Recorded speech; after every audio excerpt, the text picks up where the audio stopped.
زکوٰۃ حقیقت میں ہے کیا، اس کو سمجھ لیجئے۔ زکوٰۃ کے اعتبار سے بھی شریعت اسلامی کے روح سے مال جو ہے وہ دو قسم کا ہے۔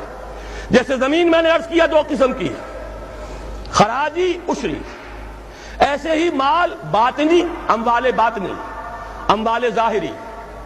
کسی شخص نے گھر میں کچھ پیسہ رکھا ہوا پس انداز کر کے، یہ اموال باطنی ہے۔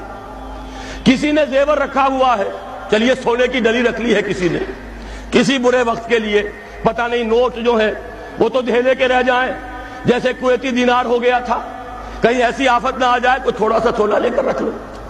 یہ جو گھر میں چھپا ہوا مال ہے یہ اموال باطنی ہے، ان کی زکوٰۃ اسلامی ریاست نظام خلافت زبردستی نہیں لیتی، ورنہ تو گھر گھر جا کے جامع تلاشی کرنی پڑے گی، ٹرنک کھولنے ہوں گے، تکیے ادھیڑ کر دیکھنے ہوں گے کہیں کچھ رکھا ہوا تو نہیں ہے۔ اسلام کا نظام فطرت ہے۔ اموال باطنہ میں آپ کو آزادی ہے، زکوٰۃ دیں جسے چاہے دے دیں، آپ کا اور اپنے رب کا معاملہ ہے، وہاں حساب جا کے دے دیجیے گا۔ اموال ظاہری کی زکوٰۃ جبرن لی جائے گی۔ وہ کیا ہے؟ یہ مال ہے جو دکانوں میں ہے، اموال تجارت، یہ فیکٹریاں ہیں جن میں فنش پروڈکٹ بھی ہے، خام مال بھی ہے، یہ بھیڑ بکریوں کے گلے ہیں، ہزار ہزار بھیڑیں اور ہزار ہزار بکریاں، اونٹوں کی قطاریں، یہ ہے جو ظاہر مال ہے، سامنے ہے، کہاں چھپا کر لے جائیں گے؟ گودام بھی ہے تو وہ گھر تو نہیں ہے، گودام کی تلاشی ہو سکتی ہے، دکان کا حساب لگایا جا سکتا ہے۔ فیکٹری کے اندر اس کی زمین، اس کی مشین، اس کے ٹولز ایگزمپٹ، اس پر زکوٰۃ نہیں ہے۔ لیکن جو بھی مال ہے اس میں وہ دو شکلوں میں ہوگا، یا خام مال ہے، کپڑا بنانے کا کارخانہ ہے تو دھاگا پڑا ہے اتنے کروڑ کا، تیار کپڑا ہے اتنے کروڑ کا، اس کا 2.5% دے دیجئے۔ مال ہے 5 لاکھ کا دکان کے اندر، 2.5% دے دیجئے، اموال ظاہر ہے۔ اور اس میں اس سے کوئی غرض نہیں کہ سال بھر میں آپ نے کچھ کمایا کہ گوایا، جب تک آپ نصاب کی حد سے اوپر ہیں، چاہے آپ کا اس سال میں آدھا مال گیا، 10 لاکھ کی مالیت تھی، اب آپ 5 لاکھ کے ہیں، لیکن 5 لاکھ پر بھی آپ کو 2.5% دینا ہے، چاہے کمایا ہو چاہے گوایا ہو۔ اور یہ ٹوٹل پر ہے، کسی اکاؤنٹنٹ کی ضرورت نہیں، جو تاریخ معین ہے جا کر دیکھیے کیا مال پڑا ہوا ہے، 2.5% حساب کر کے دے دیں۔ اتنی رقم آئے گی۔ ابھی جو کہہ رہے تھے جنرل صاحب کہ یہ نعرہ بھٹو نے لگایا، یہ بالکل وہی بات ہے جو علامہ اقبال نے فرمائی ہے، مغربی تہذیب میں بھی ایک حصہ حق کا ہے، اگرچہ باطل نے اس کے اوپر پورا غلبہ حاصل کر لیا، لیکن حق کا حصہ اس میں بھی تھا۔ وہ کیا تھا؟ اوہام پر اپنی بات نہ قائم کرو، لا تقف ما لیس لک بہ علم ان السمع والبصر والفؤاد کل اولئک کان عنہ مسئولا۔ علم پر بات کرو، وہم پر نہیں، محض تصورات پر نہیں، محض توہمات پر نہیں، علم پر، موقف تمہارا علم پر قائم ہونا چاہیے۔ یہ بات تھی، انہوں نے لی، توہمات کو ختم کیا، کھول آنکھ، زمین دیکھ، فلک دیکھ، فضا دیکھ، مشرق سے ابھرتے ہوئے سورج کو ذرا دیکھ۔ لہذا سائنس بڑھی، ٹیکنالوجی بڑھی، آئی ان کے ہاں ترقی آئی۔ اسی طرح یہ سمجھ لیجئے روٹی، کپڑا اور مکان کوئی کافرانہ نعرہ نہیں تھا، یہ افراد کا بنیادی حق ہے، اور تاریخ انسانی میں پہلی مرتبہ عمر فاروق نے اس حق کا بیان کیا۔ اگر دجلہ اور فرات کے کنارے ایک کتا بھی بھوکا مر گیا تو عمر قیامت کے دن ذمہ دار ہوگا۔ کون مارکس ہے، کیا پدی اور کیا پتی کا شوربہ، کون کوئی جدید تصورات دینے والے ہوں گے؟ یہ کل کی پیداوار ہے اور آج ختم ہو چکے، آج ان کے چہروں پر کالک بری جا رہی ہے، آج ان کے مجسمے گرائے جا رہے ہیں۔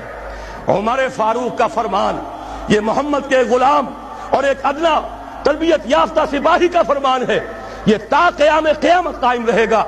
ہر شہری کی بنیادی ضروریات کی کفالت ہے جو نظام خلافت کے ذمے ہے۔ اور اس میں تو جیسا کہ میں نے عرض کیا، اس میں تو حضرت عمر نے مسلمان نہیں کہا،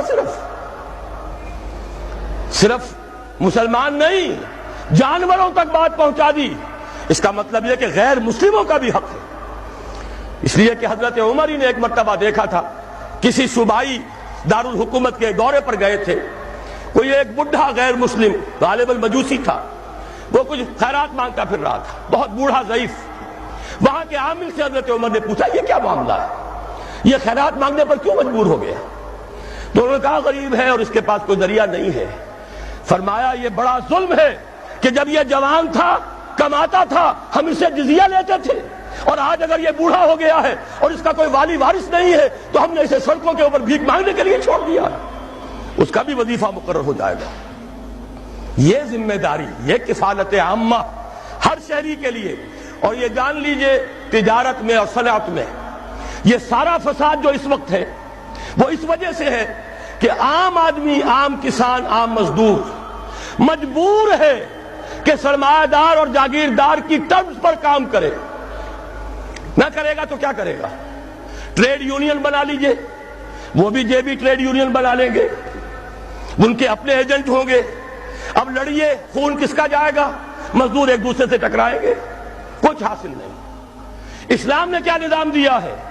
آپ غریب کو ضمانت دے دیجئے, اگر تمہیں صحیح ویج نہیں مل رہی, تمہیں صحیح مبادلہ نہیں مل رہا اپنی محنت کا, مت کام کرو, تمہیں بھوکا نہیں مرنے دیا جائے گا, تمہاری بنیادی ضروریات کی کفالت ریاست کرے گی.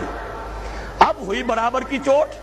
اگر کارخانے دار کہہ سکتا ہے کہ اگر آپ کو یہ چیز منظور ہے کام کیجئے ورنہ جائیے, سب مزدور چلے جائیں گے, میں لاک اپ کر دوں گا, کارخانہ بند کر دوں گا.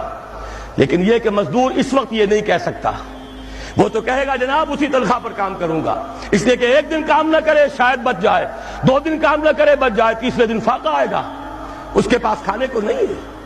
لیکن اگر معلوم ہو میری ریاست خلافت اللہ فی الارض, وہ ضامن ہے, وہ رب العالمین ہے, اور اسی کی رب العالمین کا یہ مظہر ہے نظام خلافت, رحمت للعالمین کا سب سے بڑا مظہر محمد رسول اللہ کی یہ نظام خلافت, یہ ضامن ہے یہ مجھے بھوکا نہیں مرنے دے گا, یہ میرے بچوں کے لیے کوئی نہ کوئی چھت ضرور فراہم کرے گا. تو پھر اس کے پاس بھی بارگیننگ پاور ہے, وہ بھی قدم جما کر بات کرے گا کہ جناب یہ بیچ دیتے ہیں تو کام کروں گا ورنہ نہیں کروں گا. یہ ہے جو آسان ترین حل ہے. باقی یہ کہ جبر کیا تھا روس نے, اس کا حشر دیکھ لیا. اور سرمایہ دارانہ نظام اس وقت تو بڑا خوش ہے, اس کے ڈنکے بج رہے ہیں, اس کی فتح ہو گئی. سب سے بڑا دشمن سرنگو ہے, وہ تو سجدہ کیے ہوئے ہے. لیکن یہ کہ واقعہ یہ ہے سرمایہ دارانہ نظام کے اندر جو کنٹرڈکشنز ہیں, جو تضادات ہیں, اب وہ ظاہر ہوں گے. جب باہر مقابلہ تھا اندر کی لڑائی ختم تھی, اب اندر سے فساد ابھرے گا, اندر سے ایکسپلوژن ہوں گے. یہ غیر فطری نظام, یہ غیر انسانی نظام, یہ غیر معقول نظام ختم ہو کر رہے گا. کاش کہ اس کی جگہ صحیح معتدل متوازن عادلانہ نظام خلافت, اس کا کوئی نمونہ ہم دنیا کے سامنے پیش کر دیں. اس وقت پوری دنیا کی طرف ہماری ذمہ داری ہے. ساری نوع انسانی کے ہم مقروض ہیں کہ ہمارے پاس ہدایت ہے, لیکن ہم اس پر خزانے کا سانپ بن کر بیٹھے ہوئے ہیں, نہ خود عمل کرتے ہیں نہ دوسروں کے سامنے نمونہ پیش کرتے ہیں.